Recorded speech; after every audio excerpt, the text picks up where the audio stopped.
So I wanted to make another follow-up video in which I talked a little more about these issues of what I called the sexual dynamics of the culture wars. And it's really partially about this idea of sort of rediscovering or redefining a non-toxic masculinity. And I want to be clear that this video and the previous one about that, I am improvising a little bit. I am sort of speaking off the cuff in trying to sort out a lot of the ideas. And they are, in my opinion, risky and bold ideas. And I understand that it is very easy for things to come across the wrong way here and for people to be offended or feel that I'm being sexist one way or another. And I want to say that, like, whatever I say or whatever sort of ideas that I put out here are still in their sort of nascent stages. I'm still developing my thoughts about this stuff. And it is stuff that I really want to write about later as I get to a more sort of stable place in my thoughts about these things. So if you are bothered by something that I say, if you think that it is a sexist take or an objectionable take and all that, by all means speak up. But I just hope you can do so from a point of view of not attacking me for it and seeing that there's good in me taking risks and talking about stuff that a lot of people are scared to talk about. And I'm still very much, flexible-minded about these things and willing to adjust my opinions. And I think it's tricky, and I talked about this a little bit in the last video, because I'm labeling certain things as masculine or feminine, and I don't want to be saying, like, men or women have the monopoly on these things. As I think I tried to make the point before, is there always men who are more like women and women who are more like men, and whatever generalization you make about gender lines. And the point here is not to pigeonhole people and to say that everybody is the same way or to sort of take a biased view of people. It's to say that there are particular aspects of human nature and interaction that have a sexual bias in terms of there are more men that tend to have this particular characteristic, there are more women who tend to have this characteristic, and it is something that is culturally identified often as a more masculine or feminine trait. And I think that recognizing that cultural identification is not trying to pigeonhole everybody. It's not trying to force everyone like a square peg to fit into a round hole or anything like that. It's just recognizing that these particular cultural traits have a certain identity that is in some way tied up with our traditional notions of identity of both men and women. And I started talking about the notion of virtue in the last video, which, as I pointed out, is something that literally comes from the Latin word for man, and is something that was often identified as a more masculine thing in ancient Roman culture. I certainly don't mean to imply that men have the monopoly on virtue. And I think you could say it's important for all people to be virtuous. But I do think that there are certain aspects of what we mean when we're talking about virtue that are things that are more identified with the masculine side. And again, I'm going to keep tying this back to this Myers-Briggs T versus F scale. So if you remember, and I'll give links to both of my two videos where I've talked about this before. In the first video where I talked about T versus F, thinking versus feeling, I gave a sort of analogy where I said the thinking side was more the human side and the feeling side was more the animal side. And that learning to be above the animals in some way was learning to subjugate our emotions to rationality. And I stand by a lot of what I said there. I do think that, there is good that comes from both the thinking and feeling side, but I do believe that when they are in conflict, part of being an ethical human being is making sure that the thinking side wins, that we're not ruled entirely by our emotions, and that we can step in and override our emotions when it is necessary to do so, when we reach a cognitive place of saying we have to do things a different way. At the same time, and then in this later video, started talking about how the thinking side was sort of the masculine side and the feeling side was sort of the feminine side. And I think there's some truth to that too, in terms of, I said, the numbers, in terms of, how many people on these personality tests score on the T side versus the F side. And I feel like when I draw both of those parallels, I feel like that can be a little bit dangerous, because it sounds like I'm saying that men are more human and women are more animal if you sort of try to line up all those parallelisms. And I think that is a dangerous way to go, but I also think there's something to the fact that if you look at a lot of feminist culture. If you look at a lot of what is sort of being passed around in the more liberal world and in more feminist circles, and I say this from the point of view, actually, interestingly, of I feel like there's a number of content creators online who make stuff that are very much aimed at a female audience, but actually show up in my algorithm, and I end up seeing a lot of.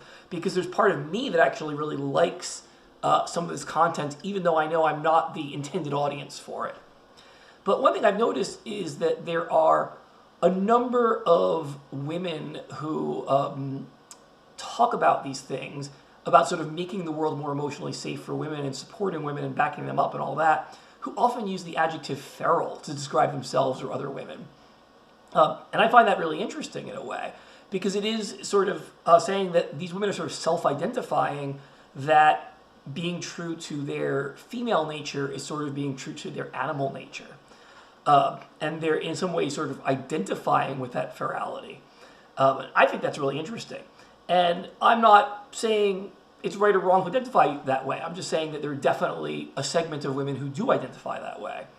And I'm also saying that sort of the flip side of that, other side of that coin, is that as a man who's trying to find a non-toxic masculinity, part of what I identify with is the more sort of rational half of my brain. And I say this even as I've pointed out before, that on my thinking and feeling scale on my Myers-Briggs test, I actually scored very close to the middle. I'm slightly on the T side, but I was actually pretty strong on the F side as well. And I think part of the reason that I am so strong on the F side is part of the reason that some of the stuff that is intended for female audiences also appeals to me. And I'm also interested in seeing things from that point of view. But I do feel that it is the sort of more masculine part of me that clings to this rationality, and the more feminine part of me that clings to this sort of more animal nature, this more feral nature, you might say. And I do think that there is, it's an oversimplification, obviously. I'm not saying that everything about these two different scales of sort of human versus animal and male versus female are totally lined up at all. There's definitely ways in which sort of manly men can, uncover their animal nature at times, and even very feminine women can definitely be very rational at times. I'm not trying to say that that's, a bad thing or against human nature at all. But I do think that sort of recognizing the ways in which these issues sort of play along gender lines does get at some of these issues, as I said, of why these kind of weird, like, trad wife and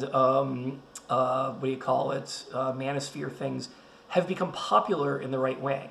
And I say this from the point of view of not liking those things at all, of wanting to give people a better alternative. I do think that in this world of the liberal left, which has become so much about emotion, if my feelings are hurt, if I'm offended by you, I can attack you, I can disrespect you, I can get in the way of your life in all these sorts of ways, that it is perceived by a number of people as a sort of less safe place for men. And I think that some of the men who are being more attracted to the right are doing so not because they're naturally necessarily conservative-minded in politics, but because they cling for some of that rationality that they feel the left is turning away from. And I'm not saying the entire left is irrational either. I don't think that's true at all. I'm just saying this is the perception of these people who are being pulled toward the right. So there's all the sort of different levels of, what you can say about left and right culture, and about, not just how it objectively is, because, obviously any large political sphere, there's going to be a lot of different people who fit within it, and they're going to have a lot of different takes on this, and I'm not saying all of them are coming from a rational point of view or an emotional point of view, but I'm talking about how these things are perceived in the big picture. And I do think that one thing I've seen, it's interesting to me because I've been a liberal person, but I definitely grew up on the East Coast in New York City and Washington, D.C. areas for the first 40 years of my life. And I feel like the liberalism that I got there was a very intellectual liberalism. And I think the Northeast in general is renowned as being a very sort of intellectual place where there's a lot of the universities and that type of stuff is valued very highly. But as I moved up to the Pacific Northwest and I've spent the last 8 years of my life over here, I've definitely seen a liberalism that is less intellectual at times. And I do think there's a lot of parody of it, of Portland and the sort of community that is here. And it was an eye-opening thing for me, too. I will admit fully that, like, not just in Portland, but also in Seattle, where I lived before, I've been around a lot more trans people than I ever was in my life beforehand. And I will say that, for instance, it's just like one of those things where I had some exposure to trans people, but it was just a very small amount of exposure. And it's definitely like, gotten me to understand more that, trans people are people who have ordinary hopes and dreams like the rest of us, and that it's really important to respect them and make sure they can live safe lives. And I mean, like, I know this stuff on a cognitive level before, but I know it on a deeper emotional level when I actually get to, like, know these people and interact with them and see them on an everyday basis at my grocery stores and stuff like that. But I also think that, like, I know I'm not alone in this, that there are a number of people I know who are very liberal-minded people, who are maybe more intellectually inclined people, who are more sort of rational thinkers or objective thinkers and all this, who often find, like, I don't know, that there's something about this culture of liberalism that has developed in the Pacific Northwest and in places like it, that even though it's great that, like, there's more support and visibility of trans people and gay people and all that, that the men are just missing a certain amount of manliness. And that they're not very appealing and attractive. And there is, like, I'm a person who, I want there to be good gay rights, I want there to be good trans rights and all these sorts of things. But I'm a person who, like, I think Grace Kelly is the most beautiful actress I've ever seen in my life. I think she's a great actress in terms of really loving and watching her movies and a lot of other classic movies like that. And there's a lot of things that I love about sort of classical standards of masculinity and femininity. And I feel like I can hold that simultaneously in my head while also wanting to build a world that is more sort of sympathetic and safe for and supportive of gay and trans people. And I don't think that has to be one or the other, here's what I'm trying to say. So I see the sort of yearning for some more traditional gender standards in terms of beauty and behavior in certain ways as not having to be a rejection of liberalism. And liberalism not having to be a rejection of those things either. And I do think that it's interesting because I've used the word non-toxic masculinity a few times now, and it's funny, after I used it, I started getting some, like recommendations for particular Facebook groups or accounts and all that actually use this term. And I've seen there are a number of things that mention this term non-toxic masculinity that are very left-leaning. And I think that, like, nothing wrong with that. I'm all for people on the left developing a concept of non-toxic masculinity and expanding on that. But I also think that non-toxic masculinity doesn't have to be just a left-leaning concept. I believe there's a way we can define non-toxic masculinity that can make it more appealing to people on the left and the right and in the center. All of these things. So what I'm really trying to look for is sort of get in touch with this idea of what does non-toxic masculinity really mean?